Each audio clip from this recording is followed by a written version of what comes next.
Hello guys, welcome back to S K vlogs. അപ്പോൾ ഇന്ന് എൻ്റെ ബർത്ത്ഡേ ആണ്.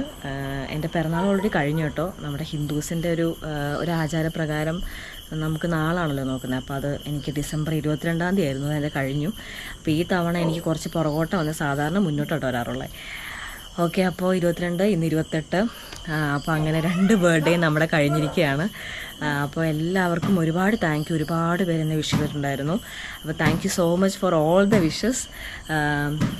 ശരിക്കും നമുക്ക് ഓരോ ബർത്ത്ഡേയും നമുക്ക് ഓരോ ഒരു ഓർമ്മപ്പെടുത്തൽ മാത്രമല്ല, നമുക്ക് ഓരോ ലേണിംഗ് കൂടിയാണ്. നമ്മുടെ ലൈഫ് ഇങ്ങനെ മുന്നോട്ട് പോയിക്കൊണ്ടിരിക്കുകയാണല്ലോ എന്നുള്ള സന്തോഷം നമുക്കുണ്ട്. അപ്പോൾ ഞാനും ആ ഒരു ഹാപ്പിനെസ്സിനാണ് ഇപ്പോൾ ഇരിക്കുന്നത്.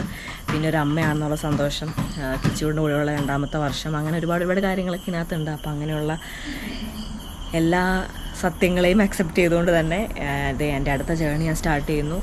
Seeking your all blessings. അപ്പോൾ ഏട്ടനിപ്പോൾ വരാറായി. എനിക്കറിയില്ല കേക്ക് കൊണ്ട് വരുമോയെന്ന്. എന്തായാലും നമുക്ക് നോക്കാം. ഏട്ടനെ സംബന്ധിച്ചിടത്തോളം ഞങ്ങൾക്ക് ഒക്ടോബർ, നവംബർ, ഡിസംബർ 3 മാസം 3 ലെവൽ ഓഫ് എക്സൈറ്റ്മെൻ്റ് ആണ്. കാരണം കിച്ചു വന്നൊരു നമ്മുടെ ലൈഫിൽ ഏറ്റവും ഫുൾഫിൽമെൻ്റ് ഉള്ള എക്സൈറ്റ്മെൻ്റ് ആണ്. പിന്നെ എൻ്റെ ബർത്ത്ഡേ എന്ന് പറയുമ്പോൾ ഞാൻ ഏട്ടൻ്റെ ലൈഫിൽ വന്നുള്ള ഒരു എക്സൈറ്റ്മെൻ്റ് ആണ്. പിന്നെ വെഡ്ഡിങ് ആനിവേഴ്സറി എന്ന് പറയുമ്പോൾ ദ ബിഗ് ഡേ ആണ്. അപ്പോൾ 3 ലെവലാണ്. പക്ഷേ ആ 3 ലെവലും ഏട്ടൻ നന്നായിട്ട് ഹാൻഡിൽ ചെയ്യാറുണ്ട്. കാരണം അങ്ങനെയുള്ള വാല്യൂസൊക്കെ ഉള്ളവർക്കാണ് അത് ഹാൻഡിൽ ചെയ്യാൻ പറ്റുള്ളൂ. അപ്പോൾ അങ്ങനെ ചെയ്യുന്നത് ഞാൻ കൊടുക്കുന്ന ഇമ്പോർട്ടൻസ് അത് ഏട്ടൻ മനസ്സിലാക്കി ഏട്ടനും അത് ചെയ്യാറുണ്ട് കേട്ടോ. ഞാനും 3 ലെവലിലാണ് കാണുന്നതും. ഞാൻ എന്നെക്കൊണ്ട് പറ്റുന്ന പോലെ ആ ഒരു മൊമെൻറ്റ്സ് എപ്പോഴും ചെറിഷ് ചെയ്യാറുമുണ്ട് കേട്ടോ. അപ്പോൾ അങ്ങനെയുള്ള കപ്പിൾസൊക്കെ ഉണ്ട്. താഴെ ഒന്ന് കമൻറ്റ് ചെയ്യണം നിങ്ങളുടെ ഭർത്താക്കന്മാർ അപ്പോൾ ആ ഒരു എല്ലാം കൂടി ഒരുമിച്ച് നടത്തുമോ, അതേ ആ ലെവൽ ആ ഒരു എക്സൈറ്റ്മെൻറ്റോട് കൂടി തന്നെ ഓരോ ലെവലും സെലിബ്രേറ്റ് ചെയ്യുമോ എന്നുള്ളതൊന്നുകൂടി ഒന്ന് കമൻറ്റ് ചെയ്യണം. അങ്ങനെ ഗൈസ്, നമ്മൾ പ്രതീക്ഷിച്ച പോലെ തന്നെ അത് ഏട്ടൻ കേക്കുമായിട്ട് വന്നു കേട്ടോ. അല്ലെങ്കിൽ രാത്രി തന്നെ വിഷ് ചെയ്ത ആളാണ്, അത് ഓർത്ത് തന്നെ വിഷ് ചെയ്തതാണ്. അപ്പോൾ എനിക്ക് ഉറപ്പായിരുന്നു കേക്ക് കൊണ്ട് വരുന്നത് കേട്ടോ.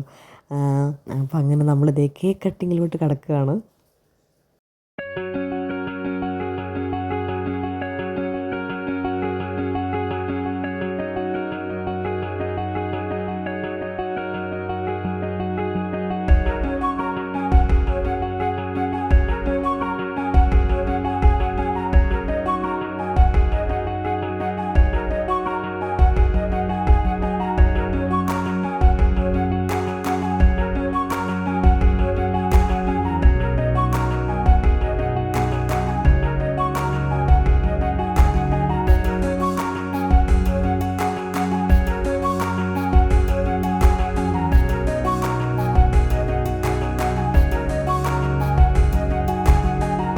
അങ്ങനെ വളരെ വിജയകരമായി എൻ്റെ അടുത്തൊരു ഇയറും കൂടി ഞാൻ ക്രോസ് ചെയ്തിരിക്കുക കേട്ടോ. അപ്പോൾ പ്രായം ഞാൻ എന്തായാലും പറയുന്നില്ല. അപ്പോൾ നിങ്ങൾ ആലോചിക്കുന്നുണ്ടാവും ഞാൻ പ്രായം ഇതുവരെ പറഞ്ഞില്ലല്ലോ എന്നുള്ളത്. എന്തായാലും ഞാൻ പ്രായം പറയുന്നില്ല. നിങ്ങൾ താഴെ കമൻറ്റ് ചെയ്യണം. അപ്പോൾ നല്ലൊരു സന്തോഷം ഉള്ളൊരു ദിവസമായിരുന്നു. നിങ്ങളും അതിലൊരു ഭാഗമായതിലൊക്കെ ഞാൻ ഒരുപാട് സന്തോഷിക്കുന്നുണ്ട്. അപ്പോൾ നമുക്ക് വീണ്ടും കാണാം അടുത്ത വീഡിയോയിലൂടെ. ബായ്.